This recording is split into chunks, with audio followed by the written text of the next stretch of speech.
மறுபிறப்பு, born again. மறுபடி பிறப்பதை குறித்து நீங்கள் நிச்சயமாக கேள்விப்பட்டிருப்பீர்கள்.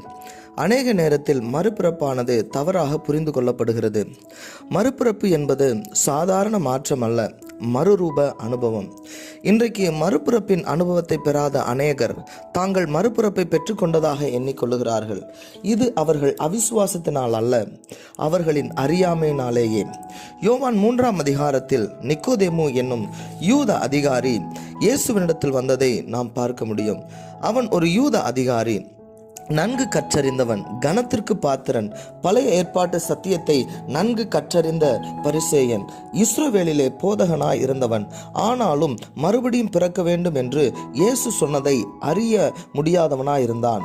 ஒரு யூத மத தலைவனே மறுபிறப்பை பற்றி குழப்பமடைந்தான் என்றால், நம்மிலே சிலரும் மறுபிறப்பை குறித்து தவறாக புரிந்து கொள்ளக்கூடிய வாய்ப்புண்டு.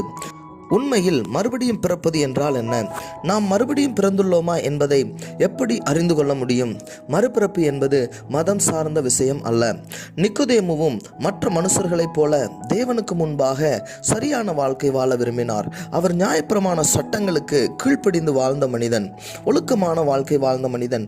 ஆனால் இயேசு அவனை பார்த்து, நீ சரியாகத்தான் வாழ்கிறாய் என்று சொல்லவில்லை. மாறாக, நீங்கள் மறுபடியும் பிறக்க வேண்டும் என்று இயேசு சொன்னார். அதாவது ஒரு வல்லமையுள்ள வாழ்க்கை வாழ வேண்டும். இன்றைக்கு கிறிஸ்தவ சமுதாயத்தில் மறுபடியும் பிறக்காத அநேகர் மதவாதிகளாய் தங்கள் அறியாமையிலே வாழ்கின்றனர். நான் சொல்வதை சற்று சிந்தித்து பாருங்கள். மதம் என்பது ஒரு பாத்திரத்தின் வெளிப்புறத்தை சுத்தம் செய்வது போன்றது. வெளியே அழகாக காட்டப்பட்டாலும் உள்ளே அசுத்தங்களால் நிறைந்த வாழ்க்கை. இதை குறித்து மத்தேயு 23:25 26 வரை இயேசு கூறுகிறார். நாம் முதலாவது நம் உள்ளத்தை சுத்தப்படுத்த வேண்டும். மறுபடி பிறப்பு என்பது நமது வெளிப்புற சுபாவத்தில் மாற்றம் கொண்டு வருவது அல்ல, மாறாக புதிய மனிதனாக மாறுவது. 2 கொரிந்தியர் 5:17 சொல்கிறது, இப்படி இருக்க ஒருவன் கிறிஸ்துவுக்குள் இருந்தால் புது சிருஷ்டியாயிருக்கிறான், பழையவைகள் ஒளிந்து போயின, எல்லாம் புதிதாயின. மறுபிறப்பு என்பது வாழ்க்கையில் ஒரு மாற்றம் அல்ல, வாழ்க்கையே மாறுவது, அதாவது புது சிருஷ்டி. அநேகர் இங்குதான் தவறுகிறார்கள். கடுமையாக உழைக்கிறார்கள், சிறப்பாக செயல்படுகிறார்கள், ரூல்ஸை ஃபாலோ பண்ணுகிறார்கள். ஆனால் மறுபிறப்பின் அனுபவத்தை பெறாமல் இருக்கிறார்கள். மறுரூபம் இல்லாத மறுபிறப்பு இல்லை. இரண்டாவதாக, மறுபடி பிறப்பது என்பது ஒரு ஆவிக்குரிய பிறப்பாகும். அது மாம்சத்தினால் பிறப்பது அல்ல. ஆண்டவராகிய இயேசு கிறிஸ்து மறுபிறப்பை பற்றி கூறிய போது, ஒரு மனுஷன் முதிர் வயதாய் இருக்கையில் எப்படி பிறப்பான்? அவன் தன் தாயின் கருப்பத்தில் 2ஆம் தரம் பிரவேசித்து பிறக்கக்கூடுமோ என்று நிக்கோதேமு பதில் அளித்தார். அவன் மாம்சத்தில் சிந்தனை பண்ணினான். ஆனால் யோவான் 3:5-6 இயேசு இதை தெளிவுபடுத்துகிறார். இயேசு பிரதியுத்தரமாக, ஒருவன் ஜலத்தினாலும் ஆவியினாலும் பிறவாவிட்டால் தேவனுடைய ராஜ்யத்தில் பிரவேசிக்க மாட்டான் என்று மெய்யாகவே மெய்யாகவே உனக்கு சொல்லுகிறேன். மாம்சத்தினால் பிறப்பது மாம்சமாயிருக்கும், ஆவியினால் பிறப்பது ஆவியாயிருக்கும். மாம்சமான யாவரும் மறுபிறப்பை அடையும் வரை ஆவிக்குரிய மரணம் அடைந்தவர்களாய் இருக்கிறார்கள். எபேசியர் 2:1 சொல்லுகிறது, அக்கிரமங்களினாலும் பாவங்களினாலும் மரித்தவர்களாயிருந்த உங்களை உயிர்ப்பித்தார். தேவ ஆவியினால் ஜனிப்பிக்கப்படும் போதே நாம் மறுபிறப்பை அடைகிறோம். இது நம்முடைய கிரியைகளினால் கிடைக்கிறது அல்ல, இது தேவனுடைய ஈவு. யோவான் 1:12-13 சொல்லுகிறது, அவருடைய நாமத்தின் மேல் விசுவாசம் உள்ளவர்களாய் அவரை ஏற்றுக்கொண்டவர்கள் எத்தனை பேர்களோ அத்தனை பேர்களும் தேவனுடைய பிள்ளைகளாகும்படி அவர்களுக்கு அதிகாரம் கொடுத்தார். அவர்கள் இரத்தத்தினாலாவது மாம்ச சித்தத்தினாலாவது புருஷ சித்தத்தினாலாவது பிறவாமல் தேவனாலே பிறந்தவர்கள். அதாவது மறுபிறப்பு என்பது தேவனாலே பிறப்பது ஆகும். மூன்றாவது, கிறிஸ்துவை நம் பாவங்களிலிருந்து நம்மை மீட்கும் இரட்சகராய் விசுவாசித்து ஏற்றுக்கொள்வதன் மூலம் மறுபிறப்பு அடைகிறோம். ஆகவே நமக்குள் இந்த மறுபிறப்பு எப்படி ஏற்படுகிறது என்பதை நாம் சற்று தியானிப்போம். யோவான் 3:16 சொல்லுகிறது, தேவன் தம்முடைய ஒரே பேரான குமாரனை விசுவாசிக்கிறவன் எவனோ அவன் கெட்டு போகாமல் நித்திய ஜீவனை அடையும்படிக்கு அவரை தந்தருளி இவ்வளவாய் உலகத்தில் அன்பு கூர்ந்தார். இங்கே விசுவாசம் என்ற வார்த்தையை கவனிக்கவும். கிரியையினால் அல்ல, விசுவாசத்தினாலே. மூளை அறிவினால் அல்ல, விசுவாசத்தினாலேயே. இது ஒரு அர்ப்பணிப்பாகும். இயேசு கிறிஸ்து யார் என்பதையும் அவர் நமக்கு என்ன செய்தார் என்பதையும் நம்பி அவர் மேல் நம்பிக்கையாய் இருப்பதாகும். ரோமர் 10:9 இப்படி சொல்லுகிறது என்னவென்றால், கர்த்தராகிய இயேசுவை நீ உன் வாயினாலே அறிக்கையிட்டு தேவன் அவரை மரித்தோரிலிருந்து எழுப்பினார் என்று உன் இருதயத்திலே விசுவாசித்தால் ரட்சிக்கப்படுவாய். மறுபிறப்பு என்பது நம்மை சார்ந்து கொள்ளாமல் முற்றிலும் கிறிஸ்துவை விசுவாசித்து சார்ந்து கொள்வதாகும். கிறிஸ்து நமக்காக பலியானதையும் அவருடைய கிருபையையும் அவருடைய நீதியையும் நாம் விசுவாசிக்க வேண்டும். அவ்வாறு நாம் விசுவாசிக்கும் போது தேவன் நமக்கு புதிய ஜீவனை தருகிறார். நான்காவதாக, மறுபிறப்பு என்பது மாற்றப்பட்ட வாழ்க்கையை உருவாக்குகிறது. ஒரு மனிதன் மறுபிறப்பு அடையும் பொழுது புதிதாக்கப்பட்டவனாய் மறுரூபமாக்கப்பட்டவனாய் மாறுகிறான். 1 யோவான் 2:3 இப்படி சொல்லுகிறது, அவருடைய கற்பனைகளை நாம் கை கொள்ளுகிறவர்களானால் அவரை அறிந்திருக்கிறோம் என்பதை அதனால் அறிவோம். மறுபிறப்பு அடைந்த நபர் உள்ளான மாற்றத்தை பெற்றுக் கொள்கிறார். பரிபூரணமாக அல்ல, உண்மையாக புதிய விருப்பங்கள் புதிய நோக்கங்களையும் உடையவராய் மாற்றப்படுகிறார்கள். முன்பு பாவம் சாதாரணமாகவும் விளையாட்டாகவும் இருந்தது, இப்பொழுதோ மிகுந்த மனவேதனையை தருகிறது. முன்பு தூரமாக இருந்தவர்கள் இப்பொழுது தேவனை அடையும்படி வாஞ்சையோடும் அவரை கிட்டி சேருகிறார்கள். கலாத்தியர் 5:22-23 இப்படி சொல்லுகிறது, ஆவியின் கனியோ அன்பு, சந்தோஷம், சமாதானம், நீடிய பொறுமை, தயவு, நற்குணம், விசுவாசம், சாந்தம், இச்சையடக்கம்.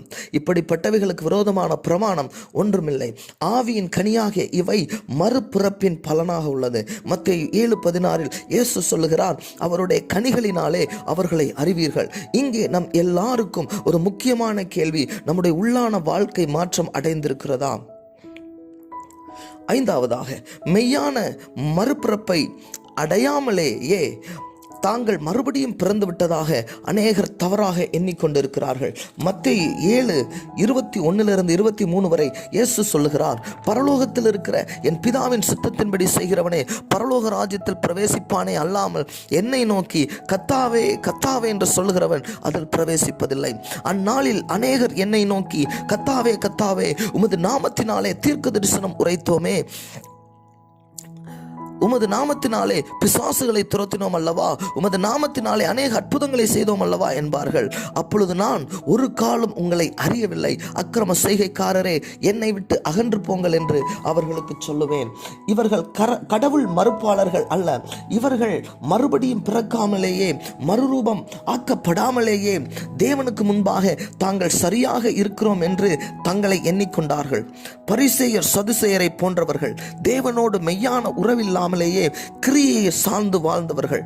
மறுபிறப்புக்கு மதத்துக்கும் வித்தியாசம் இல்லாதவர்கள். கிறிஸ்தவ குடும்பத்தில் பிறப்பதினாலோ ஆலயம் செல்வதனாலோ பைபிள் படிப்பதினாலோ ஒருவர் தன்னை மறுபடியும் பிறந்தவர்கள் என்று எண்ணிக்கொள்ளக்கூடாது. கிறிஸ்துவோடு உண்டாகிற உண்மையான சந்திப்பே நம்மை மறுபடியும் பிறக்க வைக்கிறது. நீங்கள் மறுபடியும் பிறந்து விட்டீர்களா? நீங்கள் மதவாதிகளா அல்லது மறுபடியும் பிறந்தவர்களா? கிறிஸ்துவை முற்றிலும் சார்ந்து கொண்டீர்களா அல்லது உங்கள் சுயநீதிகளை சார்ந்து கொண்டீர்களா? மறுபடியும் பிறந்தவர்கள் ஒரு புதிய அடையாளத்தை பெற்றுக் கொள்கிறார்கள். ஒருவன் கிறிஸ்துவுக்குள் இருந்தால் புதிய சிருஷ்டியாகிறான். அதாவது கடந்த கால வாழ்க்கையினாலோ பாவத்தினாலோ தோல்விகளாலோ அடையாளப்படுத்தப்படாமல் கிறிஸ்துவுக்குள்ளான புதிய மனிதனாக அடையாளப்படுத்தப்படுகிறான். யோவான் 1:12 இப்படி சொல்கிறது, அவருடைய நாமத்தின் மேல் விசுவாசம் உள்ளவர்களாய் அவரை ஏற்றுக்கொண்டவர்கள் எத்தனை பேர்களோ அத்தனை பேர்களும் தேவனுடைய பிள்ளைகளாகும்படிக்கு அவர்களுக்கு அதிகாரம் கொடுத்தார். வெறுமனே மன்னிக்கப்பட்டவர்களாய் மட்டுமல்ல, தேவனுடைய பிள்ளைகளாய் மாற்றப்பட்டும் இருக்கிறோம். ரோமர் 8:15 சொல்லுகிறது, அந்தபடி திரும்பவும் பயப்படுகிறதற்கு நீங்கள் அடிமைத்தனத்தின் ஆவியை பெறாமல் அப்பா பிதாவே என்று கூப்பிட பண்ணுகிற புத்திர சுவிகாரத்தின் ஆவியை பெற்றீர்கள். அதாவது தேவனுக்கும் உங்களுக்கும் இடையில் ஒரு தெய்வீக உறவு ஏற்படுத்தப்பட்டுள்ளது. அவர் நமக்கு தூரமானவர் அல்ல, அவர் நம்முடைய பிதா. நாம் அவருடைய அன்பிலே வாழ ஆரம்பித்து விடுவோம். மறுபிறப்பு எல்லாவற்றையும் மாற்றுகிறது. நாம் ஏற்றுக்கொள்ளப்படும்படி கீழ்ப்படிய வேண்டியது இல்லை, மாறாக நாம் ஏற்றுக்கொள்ளப்பட்டதினாலேயே கீழ்ப்படிய கடமைப்பட்டிருக்கிறோம். இது வெற்றியுள்ள வாழ்க்கை, நம்பிக்கையும் நிச்சயம் அருளும் வாழ்க்கை. 1 பேதுரு 2:9 இப்படி சொல்லுகிறது, நீங்களோ உங்களை அந்தகாரத்தினின்று தம்முடைய ஆச்சரியமான ஒளியினிடத்திற்கு வரவழைத்தவருடைய புண்ணியங்களை அறிவிக்கும்படிக்கு தெரிந்து கொள்ளப்பட்ட சந்ததியாயும் ராஜரீகமான ஆசாரிய கூட்டமாயும் பரிசுத்த ஜாதியாயும் அவருக்கு சொந்த ஜனமாகவும் இருக்கிறீர்கள். அதாவது கிறிஸ்துவுக்குள் முழுவதுமாக புது அடையாளத்தையும் உடையவர்களாய் மாற்றப்பட்டுள்ளீர்கள். மறுபிறப்பு என்பது மதம் சம்பந்தப்பட்டதல்ல, கடுமையான முயற்சி சம்பந்தப்பட்டதல்ல, தோற்றம் சம்பந்தப்பட்டதல்ல. மாறாக தேவனால் அருளப்படுகிற புது வாழ்வின் மூலம் ஏற்படும் மறுரூப அனுபவமாகும். நாம் கிறிஸ்துவின் மேல் விசுவாசம் வைக்கிறோம். அதனால் உள்ளான மாற்றம் ஏற்படுகிறது, புதிய அடையாளம் உண்டாகிறது. பரிபூர்ணமான அல்ல, உண்மையான மற்றும் புதிய வாழ்க்கை உண்டாகிறது. ஆண்டவராகிய இயேசு சொன்னார், ஒருவன் மறுபடியும் பிறக்காவிட்டால் தேவனுடைய ராஜ்யத்தை காண மாட்டான். பிரியமானவர்களே, இந்த வார்த்தைகள் மூலமாக தேவன் உங்களோடு பேசியிருப்பாரே, ஆனால் தேவ கரத்தில் நம்மை நாமே அர்ப்பணிப்போம். மற்றவர்களுக்கு மறுபிறப்பை பற்றி அறிவிப்போம். தேவன் தாமே உங்களை ஆசீர்வதிப்பாராக.